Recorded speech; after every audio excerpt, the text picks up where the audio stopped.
Hi, everyone. It's Bob and Tracy again, another episode of Talking Tech. Today we're talking tech with Rob Haney. Rob is our technical instructor at our Malvern Training Center. And Rob's got a few things he wants to talk to us about today. Take it away, Rob. Hey guys, Bob, Tracy, thanks for having me on. Today we're going to talk about cleaning the panels properly.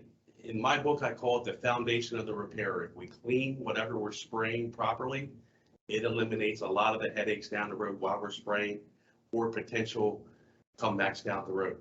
So the first one is our Ultra Prep. It's our waterborne cleaner, and we can use that on anything, including bare steel. It has a chemical in it that will not enable it to promote rusting or corrosion if we do use that on a bare steel substrate.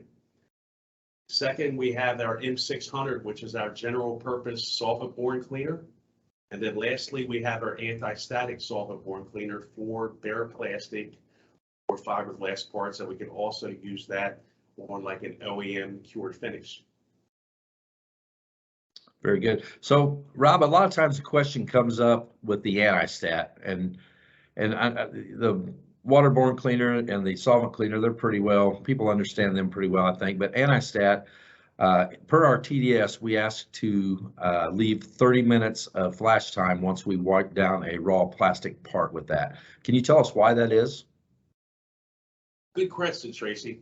The anti-stat has some very strong solvents in it to enable it to remove the mold release agents, the greasy substrate that the factories have on there to release it from the mold.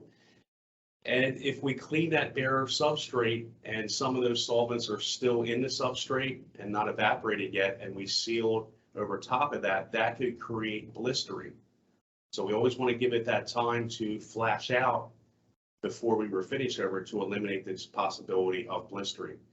The easiest way I found to do it without slowing down production would be to get the plastic part or parts in the booth, get them wiped down, then get the vehicle in there, get it final masked and wiped down, blown intact. And by the time you do that, that 20 to 30 minute window is going to be gone, and you can go ahead and seal and go. Very good. Hey, Rob, you mentioned something about once your vehicle is in the booth and taped up and masked. And I get this question a lot, and I'm sure you do too. When somebody does their final clean with, say, a water-based cleaner, do you recommend, we have the pump bottles, do you recommend to spray the actual panel, or do you recommend to spray the towel? That's a great question, Bob. I always like to spray the towels on the final cleaning stage with the waterborne, because if it's all masked up with either plastic or paper, it can get on the plastic or paper or in the cracks and crevices or jams. And then you come in with your spray gun and you could actually blow it out of those areas onto your panel and promote cratering and fisheye. So what I do is I take clean towels in both hands, saturate one set of towels, wipe the panel wet, and then wipe it dry. And then that eliminates any chances of that happening.